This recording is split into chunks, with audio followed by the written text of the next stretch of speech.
Welcome बिगराजी मुझे join किया है सीनियर रहनुमा सीनियर सियासतदान जीडीए की एमएनए सायरा बानो साहिबा असेंबली के अंदर बड़ी एक्टिव होती हैं। मोहतरमा मैं आपको वेलकम करता हूं अपने शो में। जी अस्सलाम वालेकुम। इदारे जो होते हैं बड़े मुकद्दस होते हैं, आपको खुद पता है, और एस्टेब्लिशमेंट हमारी आर्मी बड़ी एस्टेब्लिशमेंट है। इमरान खान साहब ने डबल गेम का इल्ज़ाम लगाया, बाजवा साहब ने। दूसरी तरफ आज ही आप कल के इंटरव्यू में आज ही जो सब अखबारों में छपा है, परवेज इलाही साहब ने कहा कि जनरल बाजवा ने कोई डबल गेम नहीं खेली। क्या कहेंगी? चौधरियों के बारे में नहीं, मतलब तो इमरान खान के बयानिए के बारे में।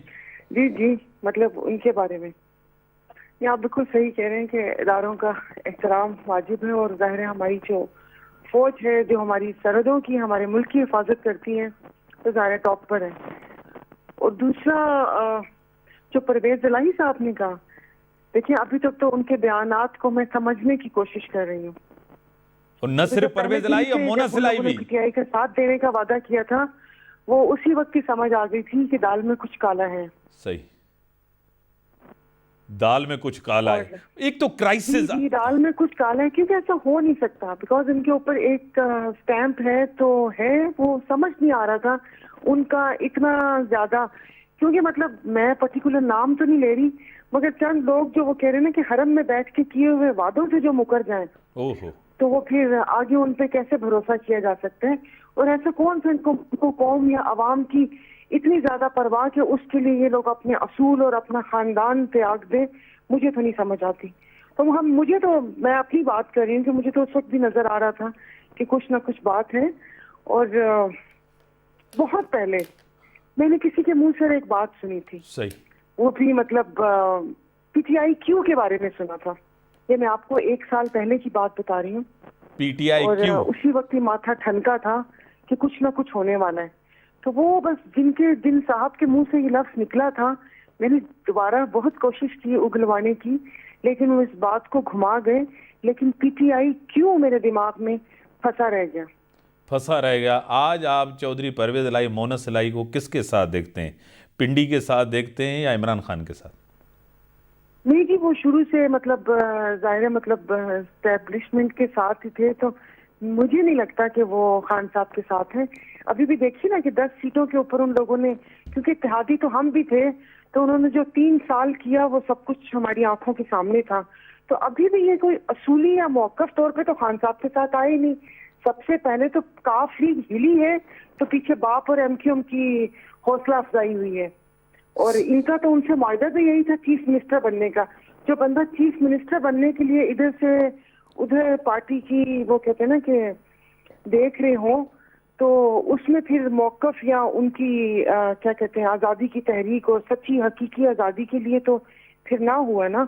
फिर वो वजीर आला ना बनते तो बात तो तब थी कि वो खान साहब के साथ हैं या नहीं है, बड़े सूबे की कुर्सी लेकर।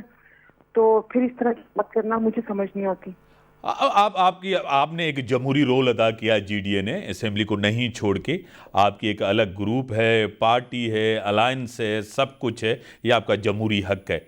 इमरान खान साहब बाहर गए इस्तीफ़ा देकर, आज तक वो जो आपको पता है इस्तीफ़ा कबूल नहीं हुआ। आज भी एमएनए सब कुछ ले रहे हैं, हर चीज़ हो रही। इमरान खान निकले थे लाहौर से कि मैं इस्तीफ़ा लेके आऊँगा, टाइम लेके आ जाऊँ। इमरान खान ने इस्तीफ़ा लिया तो नहीं, अब ख़ुद असेंबलियाँ तोड़ने जा रहे हैं। इमरान खान सियासी तौर नाकाम हुए हैं? मेरे ख्याल में तो जो खान साहब के इर्द गिर्द लोग हैं ना, मतलब जिस वक्त ये एक फिक्रा पीटीआई ने निकाला था मीर जाफर मिर सादिक, हाँ, तो उस वक्त मैं अपने साथियों जो साथ लाइज थे पीटीआई वाले, हम लोगों ने ये बोलती थी कि मीर सादिक और मीर जाफर कहीं और नहीं, आप लोगों की अपनी पार्टीज में। जिस तरीके से चंद लोगों ने उनको तौर पे यरगमाल बनाकर इदारों के सामने लेकर आ गए, और किस तरीके से उन लोगों ने सब से निकलवाया। और अभी भी देखिए असेंबली तहलील तो नहीं हो रही। सही, मेरे ख्याल में तो खेती के बारे करेंगे। और परवेज इलाही साहब का तो बयान आ गया कल से, अब तो एक सच झूठ का भी नहीं पता चलता कि ट्विटर पे, आई एम सॉरी थोड़ी सी रिलेवेंट बात कर रही हूँ, यानी कि अभी तक मुझे ये नहीं पता चला कि आजाद कश्मीर में जीता कौन है।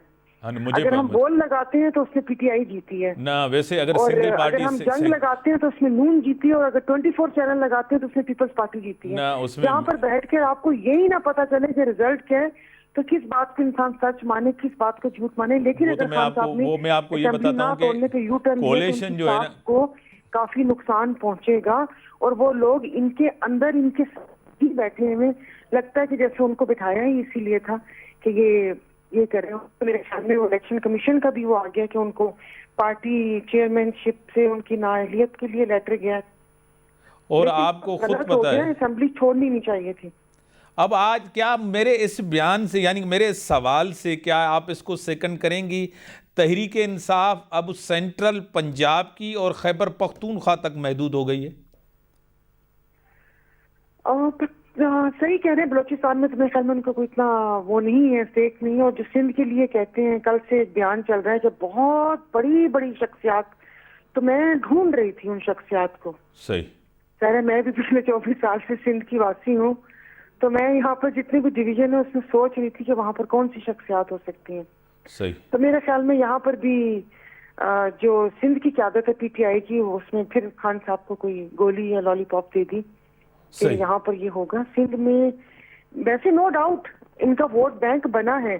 मैं आपको अपनी शहदादपुर यूसी उसका बता रही हूँ, जब पिछले दिनों जो बल्दियाती इलेक्शन हुए थे, वो वहाँ पर पीटीआई का कोई उम्मीदवार भी नहीं था, बट उनके वोट थे।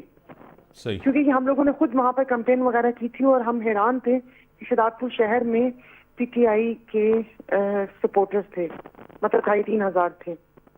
ये तो आप पहले का बता रही। अब जो जिस तरह इदारों को तनकीद की, जिस तरह जुडिशरी को तनकीद की, जिस तरह इलेक्शन कमीशन को तनकीद की, जिस तरह के बयानात थे इमरान खान के, जिस तरह इमरान खान के यू टर्न थे, वो भी आपके सामने। उसके बाद इमरान खान कोई एक स्टेटमेंट पे भी नहीं, साइफर के ऊपर उन्होंने यू टर्न लिया, आर्मी के ऊपर और उनके बयानिए के ऊपर उन्होंने यू टर्न लिया। इमरान खान आहिस्ता आहिस्ता सब चीज़ों के ऊपर यू टर्न लेते गए हैं। उसके बाद अब पॉपुलैरिटी, अब मकबूलियत, अब उनकी क्रेडिबिलिटी आपके सामने है। क्या कहेंगी? नहीं मतलब देखिए, बहुत सारी चीज़ों पे यू टर्न नहीं था, वो हम सब लोगों को समझ थी, मतलब लोगों को कि जैसे अमेरिका उसके लिए कहा गया था, तो वो ये था कि उन्होंने वो पहले भी कहा था कि हम गुलामी नहीं, हमें बराबरी की बुनियाद पे बात करनी है। और हाँ, साइफर पे थोड़ा सा मतलब वो आया है। आप सही वक्त पे, लेकिन मुझे नहीं पता, उन्होंने कहा है कि खान साहब दिसंबर के आखिर में 30 दिसंबर या कुछ ऐसे कोई डेट बताई थी, 15 दिसंबर या जैन के मिड में सिंध आएंगे। तो देखते हैं नेक्स्ट हाँ, आने सिंध की आते हैं तो दूसरी सिंध डेट। क्या होता है, कि यहाँ पर क्या उनकी मकबूलियत के खिलाफ हुई है या क्या हुआ है, वो बस आने वक्त में पता चलेगा। मैं पहले से, क्योंकि यहाँ पर तो हम लोगों को कुछ नहीं पता चलता।